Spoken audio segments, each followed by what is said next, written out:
बच्चों, हम हिंदी व्याकरण में वर्ण विचार का अध्ययन कर रहे थे, जिसमें हम अब व्यंजनों का वर्गीकरण पढ़ा। हमने जाना कि उच्चारण के आधार पर व्यंजनों को दो भागों में बांटा गया है। पहला उच्चारण स्थान के आधार पर, दूसरा उच्चारण करते समय लगने वाले प्रयत्न के आधार पर कि आप जब बोलते हैं, जब उसका उच्चारण करते हैं तो क्या प्रयत्न आपको करने पड़ते हैं, कि आपको श्वास किस तरीके से लेनी पड़ती है।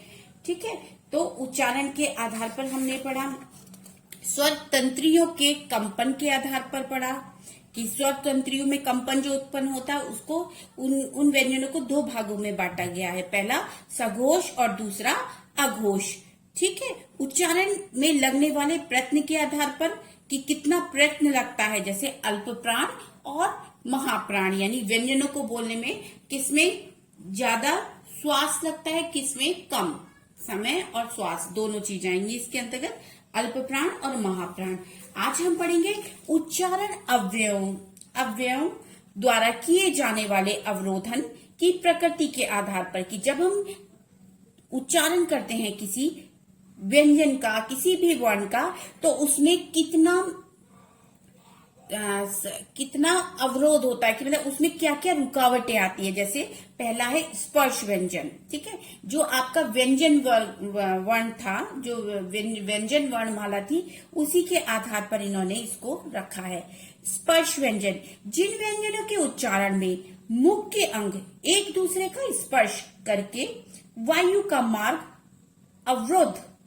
अवरुद्ध करते हैं, यानी जिन व्यंजनों के उच्चारण में, इन्होंने व्यंजनों के उच्चारण में कहा है। ठीक है, यहाँ पर स्वर नहीं है। जिन व्यंजनों के उच्चारण में मुख के अंग, यानी आपके मुंह के अंग, यानी जीभ, आपके दांत, तालू, जो भी है ना, जो मुख के अंदर के अंग, ठीक है, मुख के अंग एक दूसरे को स्पर्श करके जो आप ध्वनि बोल रहे हैं, जो आप वर्ण बोल रहे हैं, उसकी जो श्वास, जो आपकी वायु निकल रही है उसके साथ, उसके मार्ग को रोकते हैं, तो उन्हें स्पर्श व्यंजन कहते हैं। यानी मुख के अंग एक दूसरे को इस तरीके से स्पर्श करते हैं कि जो मुख से निकलने वाली वायु है, जो उसके उच्चारण में जो वायु निकल रही है, उसका मार्ग रुक जाता है, यानी उसमें रुकावट पैदा होती है। उन व्यंजनों को स्पर्श व्यंजन कहते हैं, जैसे क, ख, ग, घ, अंग।